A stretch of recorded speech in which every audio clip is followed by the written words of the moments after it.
The alarms began with a sound the Imperial Navy hadn't heard in centuries, not the shriek of enemy fire or the wail of reactor overload, no. This was something older, a tone from deep within the core systems, a code written before most of the Empire's worlds were even colonized. First contact protocol, Terran origin detected on board the Imperial Fortress world Arithan. Admiral Varek Zuan stared at the flashing symbol with disbelief. It was a relic of history, a ghost file, a joke among the fleet academies. Humanity had been destroyed more than 400 years ago. Its remnants burned in the final cleansing of soul. Glitch, he muttered. Purge and reset the system. But the technician didn't move. His skin was pale, hands trembling. Sir, it's no glitch. The beacon's real. Varek turned sharply. Location: outer rim beyond the Perseus expanse. Deep void. Coordinates show an anomaly mass signature off the charts. It's a ship, sir. A big one. The room fell silent. Get me a feed, the Admiral ordered.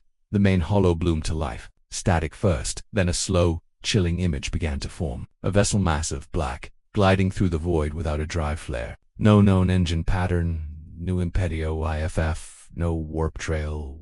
Just a silhouette darker than the space behind it. It was shaped like a blade, and stamped along its prow, in faint white glyphs of pre-Empire standard, was a single word. HSS Valiant. Varek's mouth went dry. That's a Terran designation. Confirmed, said the technician, cross-referenced with ancient Sol Fleet archives. Registry class Warship Titan. Designation Valiant. Project cancelled 281 years ago. But that class was never completed, Varek said numbly. The Terrans didn't have the resources. Apparently, the technician whispered, they finished it anyway. When the news reached the Imperial Council, disbelief turned to panic. Humanity was a myth, an extinct footnote in galactic history, primitive, brutal, obsessed with war. Their downfall had been inevitable. The Empire had conquered their world, burned their fleets, and scattered the survivors among mining colonies, but the survivors had not perished. Somewhere, Raban beyond the mapped stars, they had endured, and now, something they built had returned. The Valiant glided through the void like a silent god. Its hull shimmered with faint light, runes of defense fields and kinetic sheaths. Inside its command bridge, Captain Alara Voss stood before the main viewport. Her eyes were sharp and pale gray, her uniform black with no insignia save for the old Earth insignia, the blue sphere, encircled by laurel. Behind her, her crew moved in precise silence, men and women, human and cybernetic, some born in gravity, some not born at all. Admiral Varek's fleet has formed blockade lines, her tactical officer reported. 60 warships, 2 dreadnoughts, orbital stations armed, formation pattern, defensive, lattice. They expect a frontal assault. Elara almost smiled. They think conventionally. Her first officer, a calm dark-haired man named Commander Rylan Ash, stepped beside her. Should we announce ourselves? Elara gazed into the stars. They already know who we are. They just don't believe it yet. Orders, Captain. She turned to the helm. Bring us within 1 light minute of their command vessel. Keep weapons cold. I want them to see us first. The Valiant obeyed. The black hole shimmered once and vanished from local sensors. On Erithon, chaos erupted as every sensor array simultaneously overloaded. Mass displacement detected. A comms officer shouted, "Something's here inside our perimeter."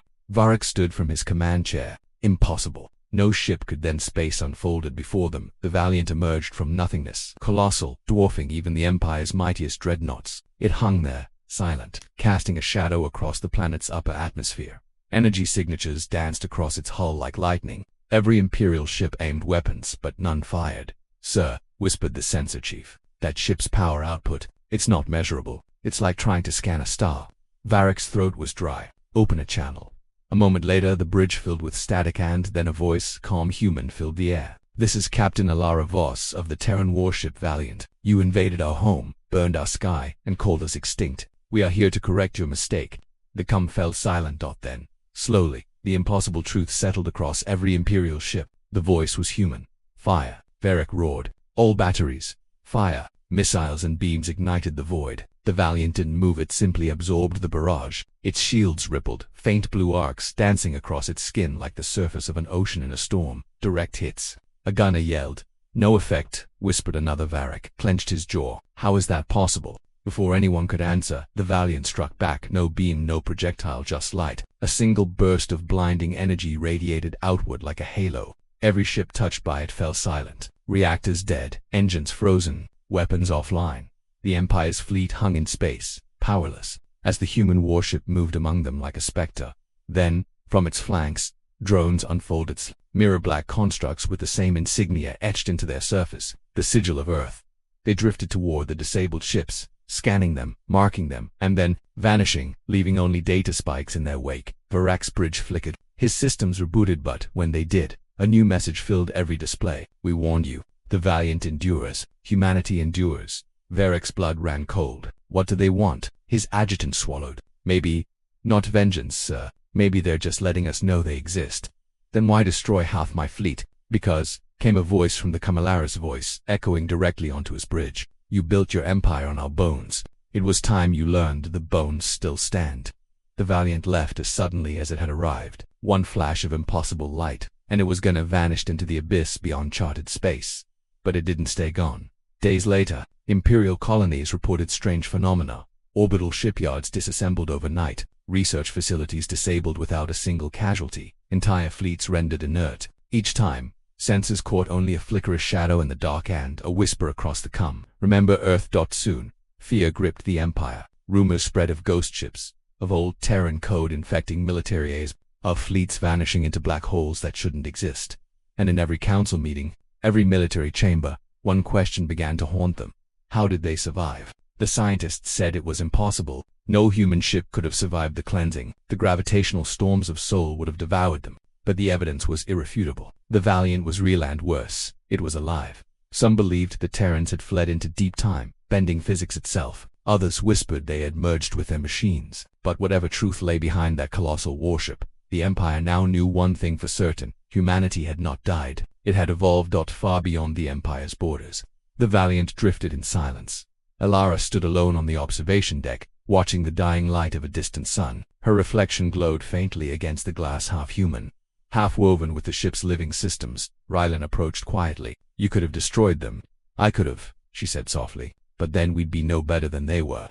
He nodded. What now? Elara's gaze lingered on the stars. Now we rebuild. There are others out there, our colonies, our descendants. They need to know humanity's not a myth. And the Empire. She smiled faintly. The Empire will remember what fear feels like. The ship hummed beneath their feet, ancient engines awakening. The Valiant turned toward the void, a silent monument of vengeance and rebirth. And as it vanished into the folds of dark space, a single pulse rippled across the galaxy, an old human signal. Lost for centuries, that was a message carried on every band, every wavelength, every shadow of light.